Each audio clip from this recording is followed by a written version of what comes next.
So there's all sorts of kind of parkland commons areas. It's in the midst of all the big defense contractors. So there's, some ponds, some duck ponds and things. And yeah, I would imagine there's a parking lot down the street people always park in. There's plenty of places to park and sleep in your car. I would imagine you could sleep in the back of a pickup truck or something like that. But that's a pretty good idea, actually. But I'm saying everybody should just go into the hotel before they shut it down tomorrow morning. And because, you're just going in there to get a cup of coffee and give them money. We're not doing anything illegal. We're just tourists, and we want to know about the global elite. So I'm just calling for waves of people starting today to just start going in there and say that you're going to the restaurant or say that you're going to visit a friend, your friends you're meeting there. What do you think of that idea? Yeah, I'm planning on staying in a Walmart parking lot, a couple of local Walmarts myself, if nothing else. I'd also like to make another suggestion about the presidential election. I voted on Ron Paul here in the primary, but it doesn't look like he's going to win. And I'd like to suggest maybe for the final vote, I think it's in the end of the year, right? But why don't we write in voter fraud? Everybody write in voter fraud and see how many people we can get to do that. Ron Paul did win the first few primaries. They cheated him. I told people that was it. They're going to hand it to Romney. The delegates now, they say, is to get him a speaking slot. Ron Paul won by running and getting other candidates to run on a constitutional platform. And he got the whole power structure scared, Bilderberg scared. Ron Paul won. But now they're going to say, because they're stealing, major states from him, they're going to say, oh, my gosh, it was all a failure. We won by resisting. This is a process. And I do hear what you're saying. I think that's a good idea. Thank you so much. Look forward to shaking your hand. Let's go ahead and talk to Sid in Kentucky. You're on the air. Hey, Alex, how are you today? I'm good. I hear the excitement in your voice. And let me say, my friend, your years of being the prophet in the wilderness are about over. You're at the gates, my friend. And you know what happens when they actually bring the prophet in, usually? Then he usually gets his head chopped off. But listen, it's a message. All of us together are carrying the message of liberty. It's not just Alex Jones. It's not just Ron Paul. And again, it's not just that we're being, knocking ourselves down because we're not arrogant. It's that the power isn't in Ron Paul or Alex Jones or Jim Tucker or Richard Reeves or any of these great people, G. Edward Griffin, the list goes on, Bob Chapman. The power is in the idea and liberty and all of us together moving forward. Sid, I got to go to a guest, but if you want to hold, I'll come back to you after that. Jim Tucker, straight ahead. This should be some breaking news. You'll want to stay with us. All right, coming up later in studio, Charlie Skelton, London Guardian reporter who's raising Cain with the globalist. He's been arrested, detained, you name it before. I was thrown out of the Westfields Marriott this morning. The police were very nice, but the hotel person was very angry. That was all live streamed. That's all archived at Infowars.com. You can see a green link on the right-hand side of the navigation bar that says Bilderberg 2012. It's green right next to the red breaking news link. You'll want to follow all of those. We also have a free stream up at Justin TV and Ustream right now of the radio show. And I got to say this, I get frustrated some on air. So much is going on. I got some sleep deprivation, but the crew is amazing. Everybody back at the Houston Command Base / Austin, everybody here on the ground, you the listeners, and I want to thank God for us getting here safely and everybody. It is incredible what's happening. And Bilderberg was routed in a devastating fashion with Jim Tucker, Paul Watson, Aaron Dykes, and over 1,000 other people over 3 days in St. Moritz, where they hoped no one could get, where they even filmed James Bond movies in the high mountains of Switzerland.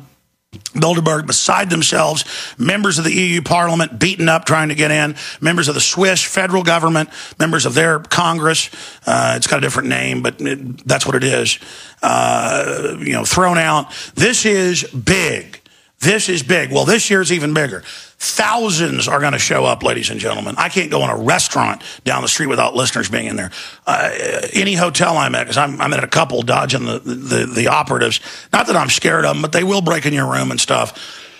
So we have to carry the tapes around with us like turtles. But we also send out live streams now, which really gets them upset.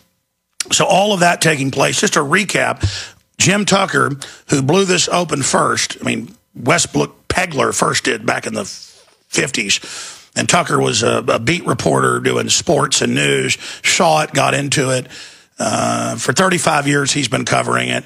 Back when the media said it didn't exist. Jim now has some new intel for us, but Jim, it's got to feel really satisfying to see it in Politico, Salon, Washington Post. They have to admit now there's really a global elite breaking the law, violating the Logan Act. The police told me off record that they don't like the globalists and they know they're mafia. I mean, I had some amazing off the record discussions with police today. It was so good to see them waking up. I mean, we can really turn this country around. But Jim, tell us first off any new intel you've got, and then what you make of the fact that they ran everybody's background last night in the hotel, knocked on doors and threw people out. We've talked to the witnesses. Wouldn't give us a room last night, threw my guys out, threw me out today because I wanted to see if my guys could get in. They are telling folks, quote, "We've got machine guns." The Bilderberg security, a 6'3" Swedish woman, is running up to even people that aren't even reporters, grabbing them by the arm and saying, "We have machine gun nest," as if we're like Americans are like North Koreans and will fall to our knees or something. I mean, it is like comic book level, Jim Tucker. What do you make of, they've now erected a big steel fence around it. That's never happened before in the U.S. What do you make of this? Well, part of what you talked about is quite typical. Years ago, I would actually stay at the hotel like you did Monday night and Tuesday night, developing sources. Since I got a little bit bumped up yesterday and been a little bit lame, nothing serious, Mark Anderson did the dog trotting yesterday. But the days I did stay there, they were told very firmly, you got to be up no later than noon, no later than noon. They're very rough about it. One time in Italy, the cops took me down to headquarters and asked me why am I in Italy? And I said, "You know damn well why I'm in Italy. I'm here to expose the Bilderberg group. You know all about them. Well, you know who they are anyway. And I'm going to tear their clothes off. I'm going to expose them." And he said, "Do you have any credentials?" I said, "Well, in the United States, we have a First Amendment. You don't have one in Italy. But I do have the little card I dangle around my neck when I cover Congress. Here it is." And then he had a girl interpreter read it to him. She read it back saying, "Oh, I guess he is a member of the press. Okay, we'll not harass you anymore." So they drive me back to my own hotel, as they promised they would, and they did not harass me anymore. But for the rest of the Bilderberg meeting, every evening, when we have our reporters meeting at 6 o'clock, as usual, I looked in the mirror of the hotel bar where we begin to gather and saw 4 well-dressed, solemn-looking men sitting on a bench in the lobby. And asked the bartender, "Has ever seen those guys before?" He said, "No, I have no idea who they are." And they'll be there tonight when we meet at 6. You'll have a huge FBI guy, or Marine in one case, in a suit, plop down next to you. They're like gorillas. They'll like pull your head off without even trying. "Let's go blow something up together." And I'm like, come on, man. I just want to eat a hamburger. I want to cover the New World Order. They're destroying your family as well. And the big old cop or Marine will go, "Whatever, just doing my job." And it's just the same thing happens every time. Now, I want to go back to you and Mark Anderson last night. You say you took a spill, got roughed up, or that you're injured somehow, Jim? Only slightly. They try to make a big thing out of it. They want to take you downtown in an ambulance, all that jazzaboo. What had happened is, you might have noticed, my legs have gotten weak in recent years. And it's so strange to try to buy newspapers in this town. It's very difficult. Our gift shop sells only the Washington Post and USA Today. So I was wandering around looking for a place that sold newspapers. It took me so much walking that my legs began to cave in. I was desperately trying to make it back to my own hotel where I could sit down and get off my legs, but the legs simply crumbled under me and I fell down, got a few bruises, and some of the people who observed it called 9/11, and they come out there dramatic. It took them a half an hour to explain to them, I do not want to go to the hospital. I'll assume all responsibility, because I know if they took me to the hospital, it'd be hours and hours and hours of all. Absolutely. All right, well, you're better now. We'll pray for you. Let's shift gears. What intel did Mark Anderson get? Has he been inside the Westfields Marriott yet? Yes. He was inside and talked about how... well, I haven't seen him since he went up today, but yesterday he told us about how they were grimly following everybody. You're sitting at the bar and talking to people.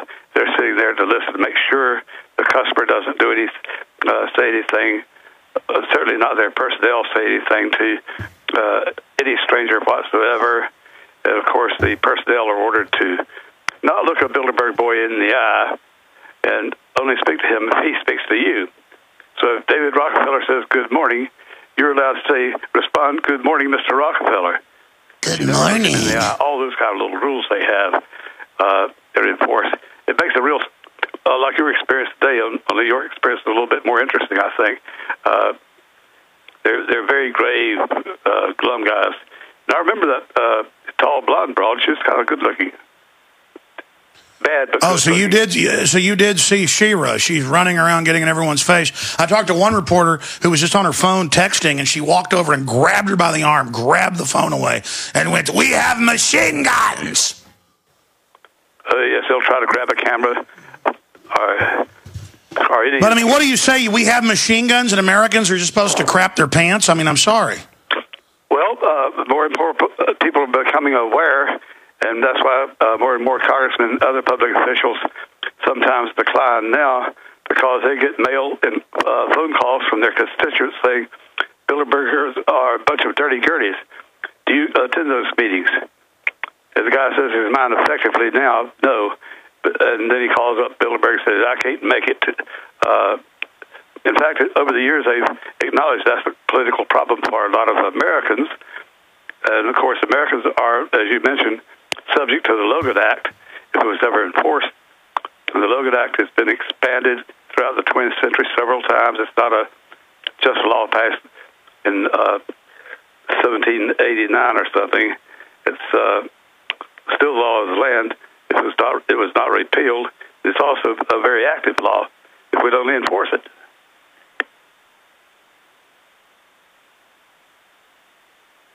I've never gotten this much intel myself. They've been really mean to the staff, but also we have other people inside, let's just say the entourage of Bilderberg. Everything, I mean, you notice a month ago I got the Palm Tree Summit, Palm Tree Conference. That was confirmed, their code word. They are very upset about that. What intel are you getting that's on their agenda? Have you learned any of what's front and center on their agenda from your inside source, the most delicious source? Can you talk a little bit louder? I'm a little bit deaf. I understand. Jim, what are your sources telling us? Well, telling us what is actually pretty obvious. They're going to exploit, of course, the financial crisis in Europe, saying that it could so badly affect the United States and the whole world. And, of course, as they have for several years now, use that as an attempt to get the Americans to accept. The Europeans already accepted the idea of a world treasury department, as you know, a giant step toward the creating a world government, sort of world treasury department. Some of them are saying the Fed should be expanded into a world trade department, and they're going to prices go down or up depending on what suits their needs best. On oil, of course, they play the same game every year after a Bilderberg meeting. Sometimes before, like now, the prices go down. But you'll notice that they never go down below the level they were a year ago. So, yeah, they're training you as it goes upward, and you have a source saying that's what they're always jockeying and debating is how to destroy the economy to make us political slaves, but not too quick to wake us up. They want a slow, deliberate destruction. What else is on their agenda? Did you get any intel about our intelligence is, we had this 2 days ago, it's confirmed now that they were going to shut everything down early and are freaking out over the mainstream media attention. Well, they did that once before. It would not surprise